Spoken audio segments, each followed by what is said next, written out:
মানুষ যখন পড়ালেখা শেষ করে তখন চাকরির জন্য ঠিক এই 360 ডিগ্রি পটভূতের মতো মাথা ঘুরতে থাকে।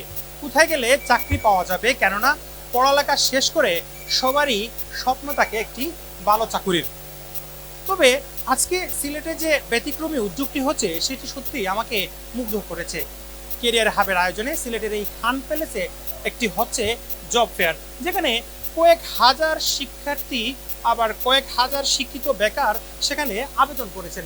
আমরা কর্তৃপক্ষের সাথে কথা বলেছিলাম, কর্তৃপক্ষ আমাদেরকে বলছেন তারা যখন এই আয়োজনটি করার স্বপ্ন দেখেছেন, যখন এটি পাবলিসিটিতে গিয়েছেন, তখন একসাথে 10,000-এরও বেশি মানুষ রেজিস্ট্রেশন করেছে।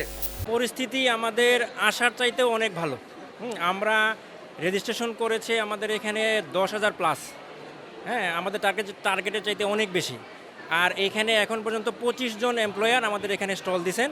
তারা এখন পর্যন্ত শতাধিক সিবি হচ্ছে তারা কালেক্ট করতেছেন, এবং এখানে ওয়াক ইন ইন্টারভিউয়ের ব্যবস্থাও আছে। অলরেডি আমরা জানতে পারছি বেশ কয়েকজনের চাকরি অলরেডি এখানে হয়ে গেছে। তো সব মিলিয়ে আমাদের আয়োজনটা এখন পর্যন্ত সফল আমরা বলতে পারতেছি। এইটা বাংলাদেশের 5টা জায়গায় হবে। সিলেটে এখন হচ্ছে, 20 তারিখে হবে চট্টগ্রামে, এরপরে হবে খুলনাতে, এরপরে হবে রংপুরে। সকাল 9টা থেকে জব ফেয়ারটি শুরু হয়েছিল। সময় যত যাচ্ছে ততই কিন্তু চাকরি প্রার্থীদের সংখ্যা বাড়ছে। অনেকেই আসছেন, অনেকের চাকরি হচ্ছে, আবার অনেককে অপেক্ষারত রাখা হয়েছে। যারা আসছেন তাদের মুখেও ছিল শান্তির কথা। অনেক স্বপ্ন নিয়ে তারা এই কনভেনশন সেন্টারটিতে প্রবেশ করেছেন। তারা বলছেন এমন সুযোগ যেন প্রতিটা বছর, প্রতিটা সময়, প্রতিটা দিন দেওয়া হয়। যারা পড়ালেখা শেষ করে ভার্সিটি থেকে বের হয় একটা চাকরির স্বপ্ন থেকে, তাদের জন্য এটা অনেক বড় সুযোগ, বলছেন চাকরি প্রত্যাশীরা। এখানে এসে আমার খুব ভালো লাগতেছে। এখানে এসে যারা হচ্ছে যে সরাসরি মানে চাকরির ইন্টারভিউ দেওয়া যাচ্ছে, আর পাশাপাশি হচ্ছে বেশ কিছু লোকাল কোম্পানি, মাল্টিনেশনাল কোম্পানি এখানে আছে। সরাসরি আমি ইন্টারভিউয়ের মাধ্যমে এখানে চাকরি পেতে পারি আর কি। ব্র্যাকের ক্যারিয়ার হাব প্রোগ্রামটা আসলেই ভালো। আপনি দেখতে পাচ্ছেন সবাই আসতেছে এখানে মানে প্রফেশনাল ওয়েতে সরাসরি চাকরির জন্য আর কি।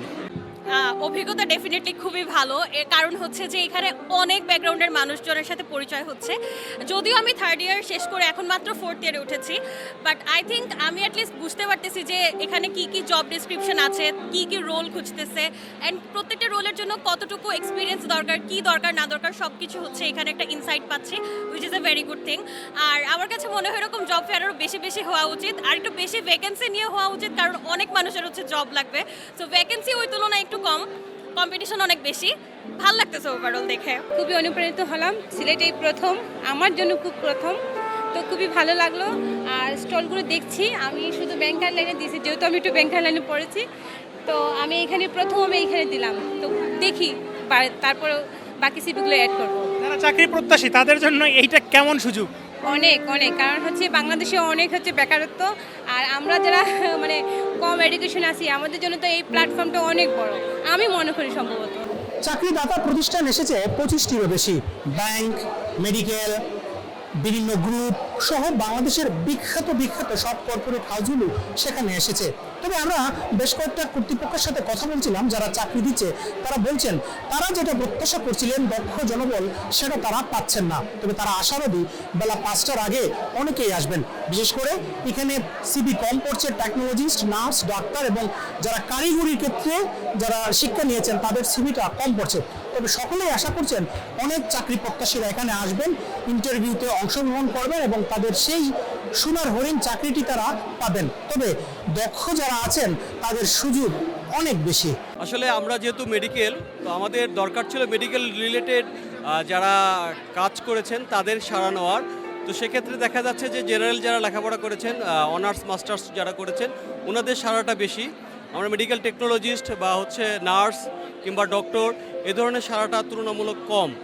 তো আমি জানি না আয়োজক কমিটি তাদের কাছে পৌঁছাতে পারছে কিনা, এই জন্য নাও আসতে পারে। জব ফেয়ার যেটা হচ্ছে, এটা আসলে যারা চাকরি প্রত্যাশী তাদের জন্য কি সুবর্ণ সুযোগ হিসেবে আপনি দেখছেন কিনা?